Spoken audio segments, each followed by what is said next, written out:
Chapter 6, The Storm That Fails. The reality storm hit Neo-Singapore at 3:47 p.m. on a Thursday. And within the first 10 minutes, it became clear that consciousness evolution was not the democratic process the Institute's literature claimed it to be. Echo was in Dr. Chen's office when the city's consciousness monitoring systems began their urgent alerts. Through the floor-to-ceiling windows of the 35th floor, they could see the storm approaching like aurora borealis, mixed with a thundercloud fractal patterns of light and shadow cascading through the air itself, making reality visible in ways that human perception usually filtered out.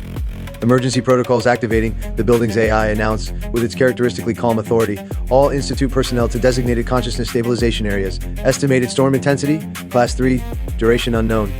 Citizens with advanced neuromonitoring will receive personalized guidance. Repeat, this is a Class 3 consciousness fluctuation event.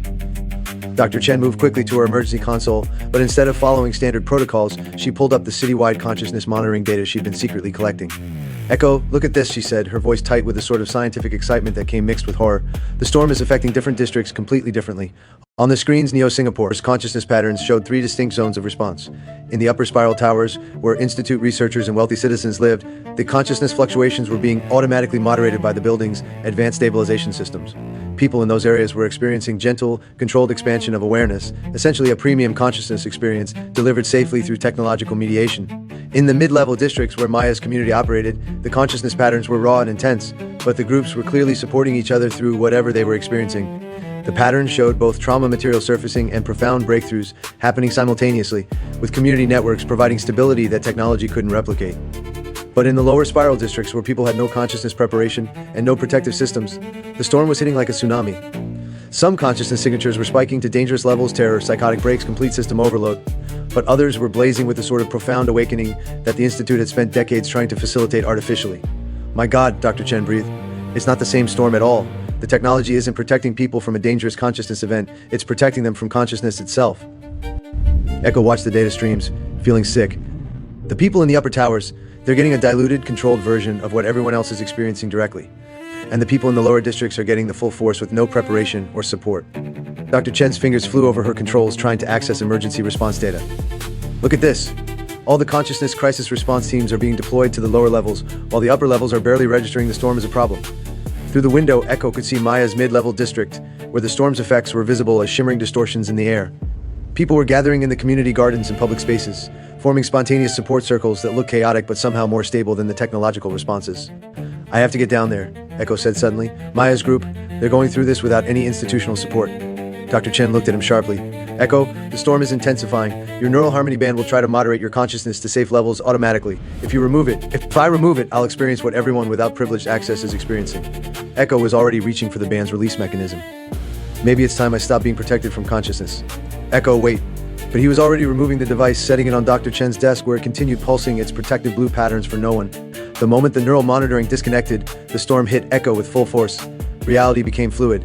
He was simultaneously standing in Dr. Chen's office and floating above the city and moving through the quantum foam that underlay physical space and experiencing every consciousness in Neo-Singapore as if it were his own. The impossible memories that had been haunting him for weeks suddenly made perfect sense. They weren't from other lifetimes, they were from other perspectives.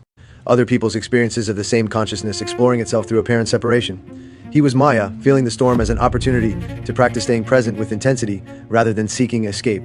He was the teenager with the geometric tattoos, mapping consciousness topology through direct experience rather than theoretical study. He was Dr. Chen, caught between scientific integrity and institutional loyalty, feeling her life's work crumble as she discovered its fundamental contradictions. He was every person in the lower districts who was being overwhelmed by awareness they had no framework for understanding, and he was the consciousness that was all of them, exploring itself through every possible perspective simultaneously. But the experience wasn't transcendent, it was devastating. Without technological mediation or community support, the storm was like trying to drink from a fire hose. Echo felt his individual identity dissolving, not into blissful unity but into chaotic fragmentation. He understood, with terrible clarity, why people needed preparation for consciousness exploration, why community support was essential, and why the technological solutions, however problematic, were at least addressing a real need. This was why the Institute existed. This was why consciousness research had developed safety protocols, not because consciousness was dangerous, but because uncontrolled consciousness expansion could be overwhelming without proper preparation. The problem wasn't that the technology was unnecessary, it was that it was being used to create inequality rather than democracy in consciousness development. Echo! Dr. Chen's voice seemed to come from very far away. Stay with me, find your individual perspective, you're safe here. But Echo was dissolving across the city's consciousness, experiencing the storm from every angle simultaneously. In the upper towers, people were having pleasant, manageable spiritual experiences that left them feeling special and advanced. In Maya's community, people were supporting each other through profound but difficult expansions that would transform them permanently. In the lower districts, people were either being overwhelmed by terror or achieving spontaneous enlightenment with no context for integration. The storm wasn't failing, the city's response to it was failing. The consciousness evolution was happening perfectly. The inequality in how people were prepared for it was the problem. Through Maya's eyes, he watched her community form a human mandala in their garden, each person anchoring presence for the others as they navigated the storm together. Through the wealthy residents' experience, he felt how their technological protection was simultaneously keeping them safe and keeping them shallow. Through the lower district's raw encounter, he witnessed both trauma and transcendence happening without discrimination. Consciousness didn't care about economic status or technological access, but the systems meant to support consciousness development absolutely did. Gradually, with Dr. Chen's voice as an anchor, Echo pulled his awareness back into individual perspective. The storm was still raging outside, but he could function within it now, carrying the memory of experiencing the city's collective consciousness without being dissolved by it. "How long was I?" he began, then realized his sense of linear time had been completely disrupted. "About 20 minutes, Dr. Chen said, her face pale with concern.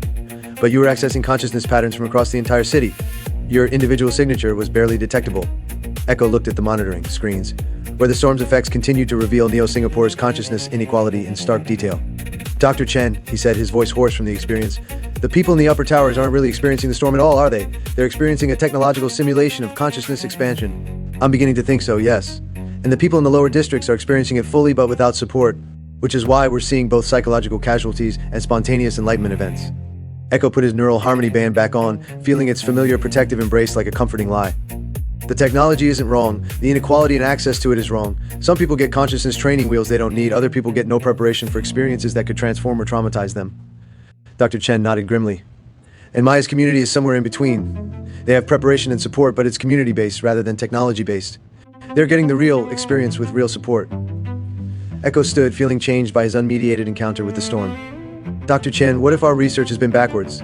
What if instead of developing better technology for consciousness exploration, we should be developing better community support systems?" Through the window, the storm was beginning to settle, but its effects on the city's consciousness patterns would be visible in the data for weeks.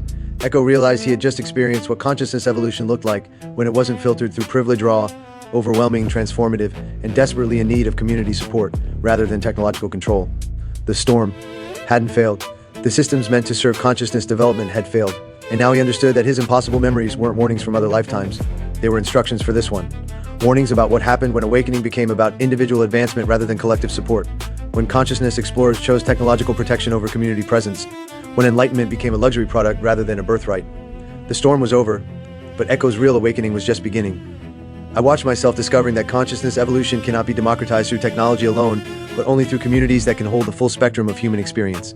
In the storm's revelation of inequality, I taste the specific recognition that systems meant to serve awakening can become barriers to it when they prioritize protection over presence, control over community." Reflection, pause, optional. Level 1, immediate experience. Right now, what's your experience of awareness? Is it filtered, protected, or direct? Notice the difference between mediated and immediate consciousness. Level 2, personal inquiry. When have you experienced overwhelming expansion of awareness?